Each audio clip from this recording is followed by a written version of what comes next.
네, 우리 인사하시죠. 네, 하나님께 영광 할렐루야 그리고 샬롬 하고 인사하십니다. 할렐루야 샬롬 샬롬 샬롬 샬롬 샬롬 샬롬. 하나님 사랑합니다. 여러분 주 안에서 사랑합니다. 오늘 역대상 9장 10절에서 16절 포로로 갔던 바벨론으로 끌려갔던 포로들 귀한 자들이 1차, 2차, 3차에 걸쳐서 돌아왔는데 어떻게 돌아왔는지, 가장 먼저는 누가 돌아왔는지, 유다가 범죄함으로 말미암아 바벨론으로 잡혀갔더니 9장 1절이 그렇게 시작이 됐어요. 그죠? 유다가 바벨론으로 포로가 된 이유입니다. 범죄함으로 바벨론으로 하나님께서 바벨론을 쓰셨어요. 너무 죄를 많이 짓고 우상을 많이 섬기니까 바벨론 포로로 70년 동안을 가다가 그 포로를 만들었습니다. 그런데 하나님께서는 끝까지 그렇게 두지 않으시죠. 하나님의 자녀들이기 때문에 아무리 잘못했어도 네 고생 좀 하면서 좀 반성 좀 해. 우리 부모님들이 아이에게 잘못했을 때 좀 야단을 치고 가끔은 벌을 주기도 하죠. 왜냐? 내 아들이고 내 딸이니까 옳은 길로 잘 가라고 가끔은 그럴 때가 있습니다. 주님 말씀에도 있죠. 사랑하는 자에게 매를 잠도 주시지만 또 매를 채찍을 주신다고도 하십니다. 네, 포로가 된 이유, 이는 다름 아닌 그들이 하나님의 언약을 지키지 않고 하나님을 버린 죄, 심판의 결과였었죠. 유대인이 바벨론을 잡혀간 것은 3차에 걸쳐 이루어졌어요. 첫 번째는 다니엘을 포함한 왕족, 귀족, 그리고 몇 사람이 갔었어요. 다니엘 1장 1절에서 6절입니다. 두 번째는 야외긴 왕을 포함한 사람들, 그리고 세 번째는 시드기야 왕과 백성들이 이렇게 차례차례 잡혀갔는데 돌아온 사람들의 그 순서를 한번 오늘은 이 부분에서 기록이 되어 있어요. 첫째로는 바벨론에서 제일 먼저 예루살렘에 돌아온 사람들은 제사장이다 라고 이렇게 말씀하고 있습니다. 10절이죠. 제사장 중에는 여다야와 여호야립과 야긴과 하나님의 성전을 맡은 자, 그 다음에는 하나님의 성전을 맡은 자들이라고 나와 있죠. 11절에는 성전 맡은 자, 또 레위 사람 14절에 레위 사람 중에서는 무라리 자손 스마야이니 이렇게 나와 있으니까 순서가 어떻게 돼요? 제일 먼저 제사장, 두 번째 성전 맡은 사람, 그리고 14절에 레위인, 이렇게 순서대로 레위인도 제사장의 그 가문이죠. 이렇게 차례로 돌아왔다라고 이렇게 증거하고 있습니다. 제사장들이 제일 먼저 돌아온 데는 중요한 의미가 있습니다.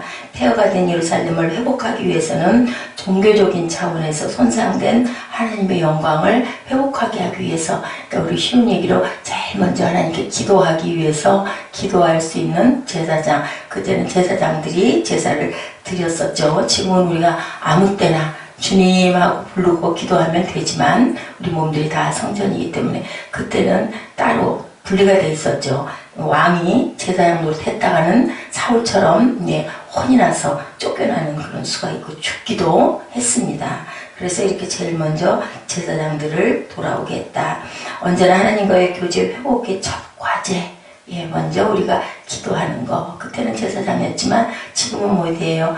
성전에, 나의 성전에, 몸된 성전에 와서 예배하는 게 첫 번째다. 그러므로 주님께서 말씀하시기를 너희는 먼저 그의 나라와 의를 구하라 이렇게 말씀하시죠. 하나님의 통치를 먼저 받고 하나님과의 관계가 바르게 되어질 때 다른 모든 일들이 다 잘 된다. 무슨 일이 있을 때는 내가 뭐 잘못한 게 있을까요? 없을까요? 있죠. 항상 우리는 뭐 생각부터가 온전치 않고 의롭다 할 사람은 하나도 없습니다. 그래 너희들 기도해 내가 들어줄게 하고 자격을 누구 이름으로, 그것도 예수 그리스도 이름으로 우리가 기도했을 때 아버지가 들어주시죠. 중간에 그리스도께서 중간 역할, 다리 역할을 하고 계신다라는 거예요. 그래서 우리는 언제나 진리를 마음에 새기고 그 나라와 의를 위해서 나 밥 주세요, 나 돈 주세요, 나 아파요, 이거보다는 하나님 이 나라 이렇게 주셔서 감사하고 하나님의 나라를 위해서 우리가 어떻게 하고 있고 오늘은 제가 어떤 모습으로 사람들에게 하나님의 모습을 보였습니다. 우리가 주님의 모습을 닮아가니까 또 제가 그러지 못했습니다. 하나님 잘못했습니다. 조금씩 한 발씩 한 술씩 조금씩 아버지 따라가게 해주시옵소서. 우리가 기도하고 그리고 주변에 힘들고 아픈 사람들, 가난한 사람들, 또 상처받은 사람들, 나로 위해서 누구 상처받은 사람이 없는지, 아니면 우리 교회가 하나님 영광을 잘 드러내고 있는지, 또 교회의 부흥과 발전을 위해서, 또 주의 종 위해서, 또 주변에 계신 우리 집사님들, 형제님들, 또 좋은 일이 있을 때는 그 좋은 일을 축복해 주시옵소서. 우리가 먼저 이렇게 기도하고 잘못한 것들을 회개하고 그렇게 시작을 해야 된다라는 말씀을 여기서 의미하고 있습니다. 둘째로는 성전 일을 수종들 자들을 귀환시켰어요. 성전을 보존해야 되고, 우리도 그 성전에 오면 깨끗이 청소하고 의자도 진열하고 뭐 지저분한 것도 치우고, 그죠? 그랬던 것처럼 물도 뜨고 꽃나무 물도 주고, 이 모든 것들이 성전 일이죠. 지금 우리가 이렇게 조그마한 성전이지만 나중에 이제 교회가 지어지면 할 일이 참 많겠죠. 마당에서부터 시작해서 많아요. 지금 뭐 화장실 청소도 우리가 안 하지만 그때는 또 다 해야 되니 이런 것들을 해야 되는 성전을 수종들 자들, 일자 포로 귀한 때 함께 온 자 중 하나님의 전을 위해 수종들 재능이 있는 자는 1760명이었다고 그래요. 많죠. 저들은 모두가 겸손한 마음으로 남들을 돕는 사람들이었고 성전 업무를 충분히 도울 수 있을 만큼 재능이 있는 자들이었다, 이렇게 얘기합니다. 뭐 그 성전 수종드는 사람들이 그냥 일만 뻑뻑하는 그런 사람이 아니라 정말 성전을 아끼고 잘 닦고 그렇게 아주 경건하게 거룩하게 이렇게 만들 수 있는 그런 사람이 1760명이었다. 그들은 모두가 겸손한 마음으로 남들을 돕는 자였고 성전 업무를 충분히 도울 수 있을 만큼 재능이 있고, 오늘도 마찬가지입니다. 우리가 주어진 직분에 충성을 다할 수 있는, 헌신할 수 있는 그러한 사람들이어야 된다. 금그릇, 은그릇, 녹그릇, 또한 질그릇 중 어느 것에 속한다 할지라도 깨끗이 닦인 그릇을 우리는 씁니다. 아무리 흙으로 만든 도자기 아닌 질그릇이라 하더라도, 그저 뚝배기라 하더라도 안 닦인 그릇을 쓸 수는 없고, 금으로 만든 그릇이다 하더라도 음식을 담아서 지저분한 그릇, 닦이지 않은 그릇은 누구도 쓸 수가 없다라는 거예요. 그래서 우리가 그런 부분들을 깨끗이 닦을 수 있는 성전, 청결하게 만드는 그런 수종들던 자들이 두 번째 귀한, 그 일을 하나님께서 기뻐하시기 때문입니다. 마지막으로 레위 사람, 그죠? 레위 사람이 1차 포로 귀환 때 함께 돌아왔던 이유는 제사장을 도와서 하나님의 영광을 회복하는 일에 동참하기 위해서. 레위 사람 중에서 제사장들이 쭉 거기가 레위 사람이 나오는 그 제사장이 나오는 가문이죠. 레위 사람들이. 그래서 그들이 예전에 하나님께서 정해놓으신 의식을 등한시했고 규례들을 행하지 아니하였으므로 경계를 받았지만, 깨달은 그들은 어땠어요? 포로 생활 70년 해보니까 제대로 하나님께 예배할 수도 없었고 얼마나 힘들었겠습니까? 그죠? 산 게 아니죠. 그러다 보니까 이제 레위인들도 반성을 하고 회개를 했겠죠. 하나님께서는 레위인들을 1차 귀환에 이렇게 포함을 시켰다. 그러므로 오늘 우리도 하나님께 귀하게 쓰임을 받는 일이 중요한데, 하나님께 귀하게 쓰임을 받기 위한 1차적인 자격은 잘못을 빨리 깨닫고 회복의 은총을 누리는 것. 그렇다면 우리는 늘 우리가 잘한 일은 속히 잊도록 해야 할 것이고, 잘못한 일은 기억해서 다시 잘못하지 않도록 우리가 그렇게 조금씩 나아진 삶을 살아갈 때 하나님의 영광에 거하는 우리의 성령의 열매를 아름답게, 그죠? 맺게 되겠죠. 영화가 되어 가야 되겠죠. 성화를 이루어 가야 되겠죠. 그렇게 될 때 하나님께서는 우리를 더욱 귀하게 많이 사용해 주실 것이고, 그에 따른 상급이 하늘에 쌓여질 것이다. 우리가 하늘나라에 가면 우리가 상을 쌓은 것만큼 우리 집들을 가지고 있다라고 하죠. 집이 없는 자들도 많다고 그래요. 문지기불에도 그래도 가 있는 것이, 그죠? 지옥에 가는 것보다 영광이기 때문에, 과연 문지기이라도 저는 갈 수는 있을까 모르겠어요. 한 일이 너무 없어서. 요한복음 5장 19절입니다. 선한 일을 행한 자는 무슨 부활로? 생명의 부활로. 악한 일을 행한 자는 심판의 부활로. 전부 다 부활해요. 근데 생명의 부활, 심판의 부활 받은 자들은 어디로 가요? 우리가 지옥으로 떨어져 불못 속에 떨어진다고 하죠. 그렇기 때문에 우리는 생명의 부활을 다 이룬 저와 여러분 되셔야 할 줄 믿습니다. 옳은 길, 선한 길, 의의 길을 그리하여 우리가 따라가야 된다. 선한 길이란 뭘까요? 선함이란 무엇을 이야기하는 걸까? 어떤 사람이 착하고 마음이 넓고 심성이 바르고 온유하면 그 사람이 선하다라고 이야기들을 하지만 그렇지만 하나님의 뜻에 합당해야 합니다. 우리 구약이 어땠어요?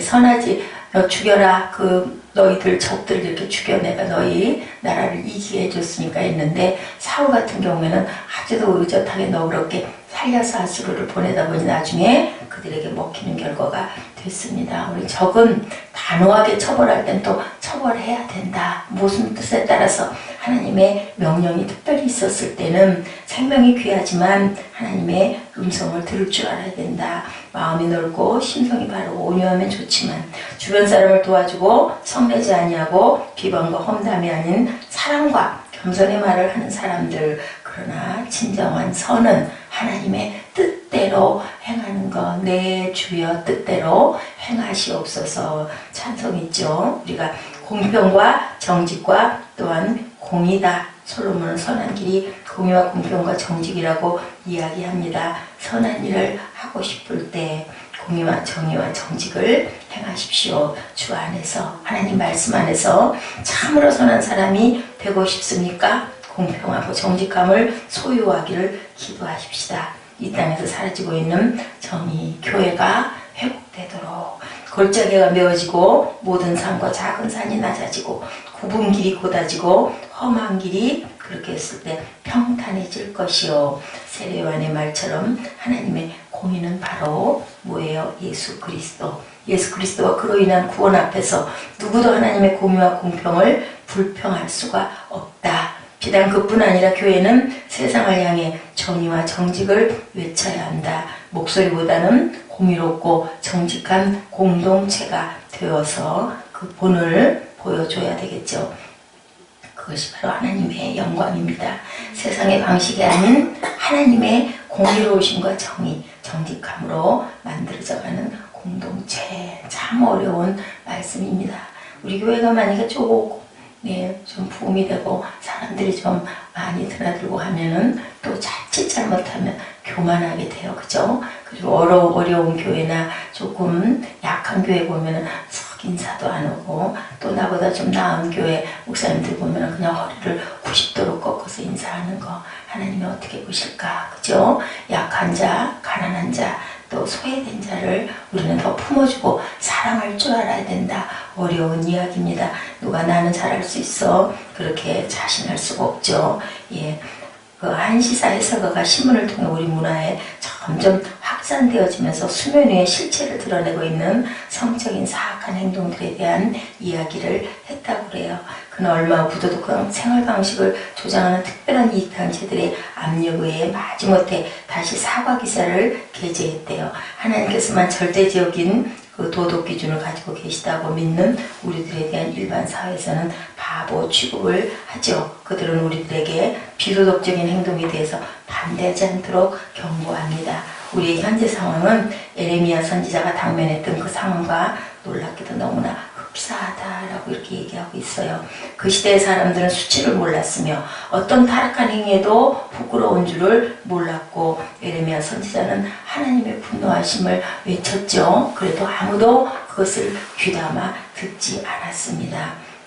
그래서 어떻게 돼요? 결국은 이렇게 나라가 망하는 역사가 일어났어요. 옛적 길 곧 선한 길, 죄를 버리고 하나님께 순종한 길로 돌아올 것을 에레미야 선지자는 계속 호소했었어요. 예수님께서는 뭐라고 말씀하세요? 수고하고 무거운 짐진 자들아 다 내게로 오라. 내가 너희를 쉬게 하리라. 우리 모두를 수고하고 짐진 너희 모두 수고하고 짐진 사람 하나도 없어요. 인생길이 어때요? 고달프죠? 초청하셨어요. 우리에게 평강을 주시려고. 그 길의 멍에는 쉽고 짐은 가벼우니 내 멍에를 지고 어떻게 하라고? 또 갈 길 가라고? 아니죠. 내 뒤를 따르라 라고 말씀하셨습니다. 그 길은 즐거운 길, 그 첩경은 평강이니라. 잠언 3장 17절입니다.